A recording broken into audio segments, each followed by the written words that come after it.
క్రీస్తు నామంలో అందరికీ వందనాలండి. ఈరోజు మనం ఒక విషయాన్ని ధ్యానిద్దాం, నేర్చుకుందామండి. అయితే యేసు ప్రభులు వారు సిలువలో పలికినటువంటి 7 మాటలలో మనం రెండవ మాటగా ఈరోజు మనం నేర్చుకుందాం, ధ్యానిద్దాం. రెండవ మాటగా, నేడు నీవు నాతో కూడా పరదైసులో ఉందవని నిశ్చయముగా నీతో చెప్పుచున్నాను అనెను. ఈ మాట యేసు ప్రభుల వారు ఆ నేరస్తుడితో పంచుకున్నటువంటి మాటలు. అందుకాయన వానితో ఈ అందుకాయన అనేటువంటి పదం ఇద్దరు లేదా అంతకంటే వ్యక్తుల మధ్య జరిగేటువంటి సంభాషణలో కానీ, సంఘటనల్లో కానీ ప్రతిస్పందించేటప్పుడు, బదులు ఇచ్చేటప్పుడు ఈ యొక్క పదజాలాన్ని, ఈ యొక్క పదాన్ని వాడుతుంటారు కదా. అయితే ఆ దొంగ ఈయన విషయంలో ఏమని చెప్పారు, యేసు ప్రభుల వారు ఏం మాట్లాడారో అనే విషయాన్ని మనము ఇప్పుడు నేర్చుకుందాం. అదే లూకాసు వార్త 23వ అధ్యాయం 39 నుంచి 43 వరకు. మొదటగా, వేలాడదీయబడిన ఆ నేరస్తులలో ఒకడు ఆయనను దూషించుచు, నీవు క్రీస్తువు గదా, నిన్ను నీవు రక్షించుకునము, మమ్మను కూడా రక్షించుమని చెప్పాను. అయితే సిలువలో వేలాడదీయబడిన నేరస్తులలో ఒకడు ఏమని అంటున్నాడంటే, ఆయనని దూషించాడు.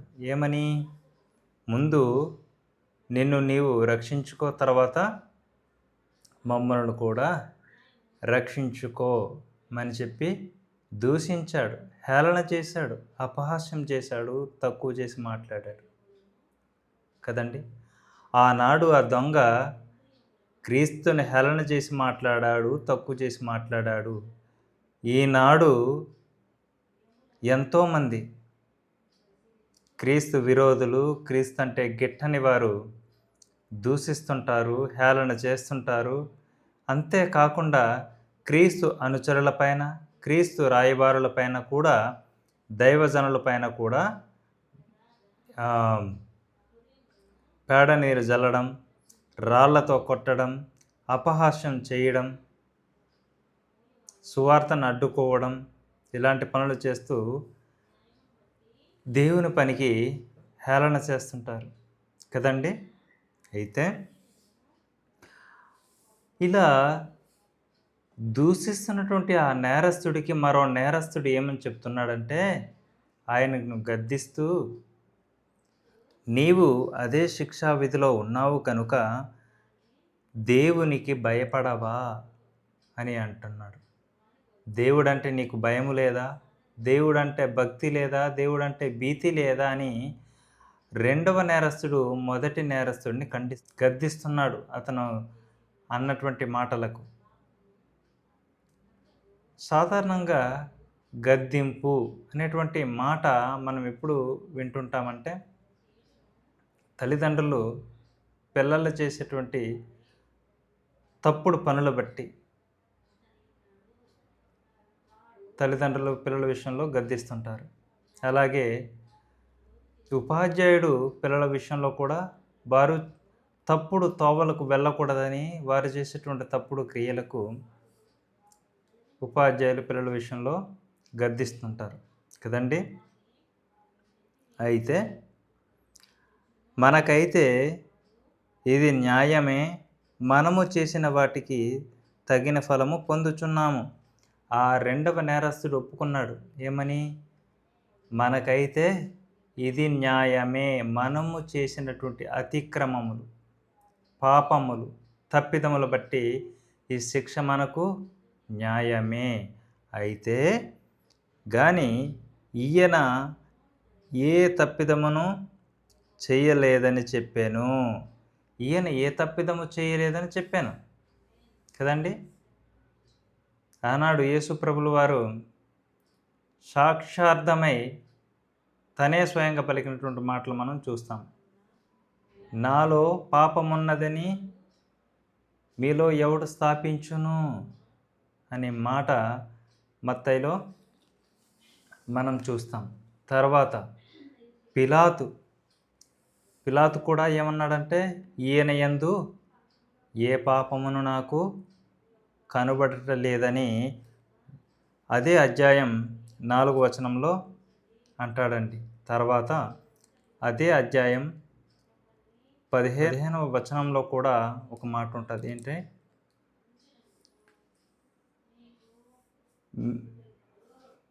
మీరితని మీద మోపిన నేరములలో ఒకటైనను నాకు కనబడటం లేదు, హేరోదునకు కూడా కనబడలేదు, హేరోదుకు కూడా కనిపించలేదు కదా.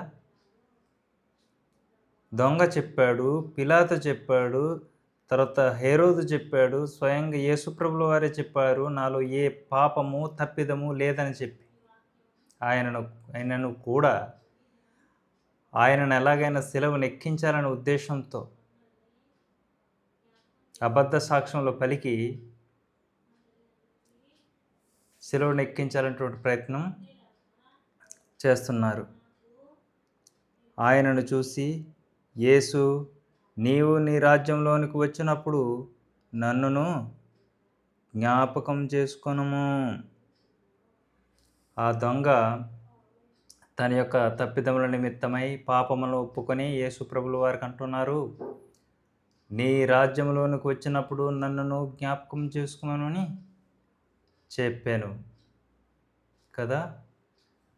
ఆనాడు ఎలాగైతే ఆ దొంగ తన యొక్క తప్పిదములు, తన యొక్క పాపములను ఒప్పుకొని రక్షణ పొందాడో, మనం కూడా మన యొక్క పాపాలను ఒప్పుకుంటే క్షణంలోనే మనల్ని ఆయన రాజ్యంలోనికి తీసుకుని వెళ్తాడండి.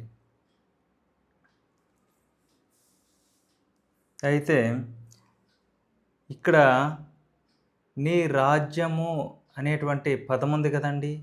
ఈ రాజ్యము భూ సంబంధమైనదా, పరసంబంధమైనదా అని అనుకుంటే ఆ నేరస్తుడు పరసంబంధంగానే మాట్లాడాడండి. కానీ భూ సంబంధమైనటువంటి రాజ్యము ఈయన స్థాపించబోచున్నాడేమో, కాబట్టి నా 2 కుమారులను ఆయన సింహాసనానికి కుడివైపున ఒకరు, ఎడం వైపున ఒకరిని కూర్చోబెడదామని చెప్పి యేసు ప్రభుల వారి దగ్గరికి వెళ్ళి ఒక తల్లి వచ్చి చెబుతుంది. ఆవిడ ఎవరంటే జెబెదయి తల్లి, యోహాను యాకోబుల తల్లి. ఆవిడ అక్కడ అపార్థం చేసుకుంది, నేరస్తుడు అర్థం చేసుకున్నాడు కదా. ఆవిడ ఏమని అపార్థం చేసుకుందంటే, దావీదు వలె ఒక రాజ్యాన్ని ఈయన నిర్మించబోచున్నాడు లేదా కట్టబోచున్నాడు అని అపార్థం చేసుకుంది. కానీ ఇక్కడ యేసు ప్రభుల వారు భూ సంబంధమైనటువంటి రాజ్యం కోసం లేదా ఆ రాజ్య స్థాపన కోసం ఆ నేరస్తుడు మాట్లాడటం లేదండి. పర సంబంధమైనటువంటి ఆ రాజ్యం కోసం నేరస్తుడు మాట్లాడుతున్నాడు. అందుకు ఆయన వానితో నేడు అనగా ఈ క్షణం, ఈ దినం, ఇప్పుడే అని ఆ పదానికి అర్థాన్ని సూచిస్తుంది. నీవు నాతో కూడా పరదైసు అంటే పరదైసులో ఉందవని నిశ్చయముగా నీతో చెప్పుచున్నానని అన్నెను. ఇక్కడ పరదైసు అంటే దేవుడు ఉన్న లోకం, దేవుడు నివసించు స్థలం, ఉండేటువంటి ప్రదేశం. ఆ ప్రదేశంలో నువ్వు కూడా నాతో ఉంటావని చెప్పి నిశ్చయముగా ఒక భరోసాతో, ఒక హామీతో, ఒక నమ్మకముతో నీతో చెప్పుచున్నానని యేసు ప్రభుల వారు ఆ నేరస్తుడికి చెప్తున్నటువంటి మాట. ఈ నిశ్చయముగా అనేటువంటి పదం మనం ఎప్పుడెప్పుడు వింటుంటామంటే, ఎవరైనా ఒక వ్యక్తి అవసరతలో ఉన్నటువంటి వ్యక్తి అవసరాలను తీర్చేటువంటి వ్యక్తి దగ్గరికి వెళ్ళేటప్పుడు అతనుకు హామీ ఇస్తూ ఏమని అంటారంటే, "మీరు నిశ్చయంగా వెళ్ళి రండి. నేను మీ పనిని చేసి పెడతాను" అని ఒక హామీని, ఒక భరోసానిస్తారు కదా! అలాగే నెరవేరనటువంటి కొన్ని హామీలు కూడా చేస్తుంటారండి మన రాజకీయ నాయకులు.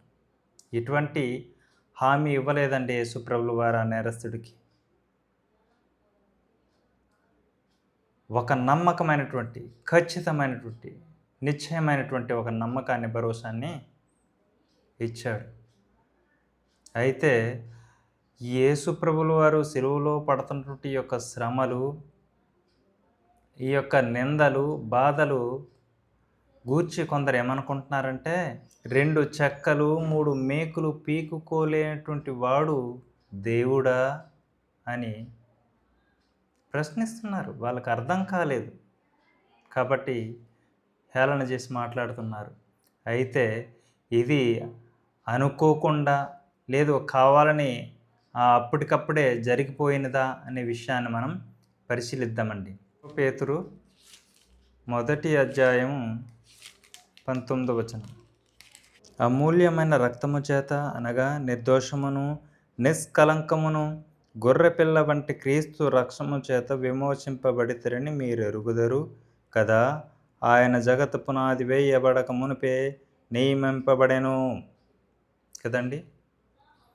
జగత్ పునాది వేయబడక మునిపే ఆయన నియమించను. మన యొక్క పాపముల నిమిత్తమై, మన యొక్క శాపముల నిమిత్తమై తనంటి రీతిగా శిలువ శ్రమలు అనుభవించాలని, హేళన చేయబడ్డాలని, అపహాస్యం చేయబడతారని ముందే ఎరిగినటువంటి దేవుడు ఎందు నిమిత్తం చేశారంటే, మన యొక్క పాపములకు విమోచన కలిగించడానికి యేసు ప్రభుల వారికి ఆల్రెడీ నియమింపబడింది. అది ఎప్పుడు? జగత్ పునాది వేయబడక మునిపే, ఈ సృష్టి ఏర్పడక మునిపే తండ్రి యొక్క సంకల్పాన్ని నెరవేర్చడం కోసం. కానీ క్రీస్తు విరోధులు ఏం చేస్తుంటారు? నోటికి ఏదొస్తుంది మాట్లాడేయడమేనా? ఒకసారి ఆలోచించాలండి కదండి. యేసు ప్రభువుల వారు కావాలనుకుంటే సిలువ నుండి తప్పించుకున్నటువంటి అవకాశం, ఆ శక్తి, సామర్థ్యాలు అతనిలో ఉన్నాయి. వాస్తవం చెప్పనంటారా? వాస్తవం చెప్పమంటారండి? మీరు దూషిస్తున్నా లేదంటే దూషించబడుతున్నా, నిందించబడుతున్నటువంటి క్రీస్తు మీకోసము, మన కోసం ఆ యొక్క పాపాలకు నిమిత్తమై ఆయన మౌనిగా ఉన్నాడండి. అటువంటి వ్యక్తి పట్ల, దేవుని పట్ల ఇలా హేళన చేసి మాట్లాడడం సరికాదండి కదండి. ఏమీ చేసుకోలేడు, ఏమీ చేయలేడు అని అనుకుంటున్నారు. ఆయనకు అన్నీ తెలుసు కాబట్టి మౌనంగా ఉన్నాడండి. ఫర్ ఎగ్జాంపుల్ ఒక విషయం అండి, ఏమీ తెలియనటువంటి వ్యక్తులు ఎగిరెగిరి పడుతుంటారు. అన్నీ తెలిసినటువంటి వ్యక్తులు మౌనంగా ఉంటారు కదా. అర్థం చేసుకోవాలి ప్రియమైన నా సోదరి, ప్రియమైన నా అన్న. మీరు ఎవరినైతే, ఎవరి మరణాన్ని గురించి మీరు హేళనగా మాట్లాడుతున్నారో, మీ యొక్క రక్షణ కొరకే అనేటువంటి విషయాన్ని మీరు మరిచి ఎగతాళిగా మాట్లాడుతున్నారు. ఇది భావ్యం కాదని నా మనవి. కాబట్టి ఇక నుండైనా ఈ సత్యాన్ని తెలిసి, గ్రహించి, ఇక నుండైనా సరిగా బ్రతుకుతారని, ఆయన మరణాన్ని అర్థం చేసుకుంటారని ఈ నా మాటలు ముగిస్తున్నాను. ఆమేన్.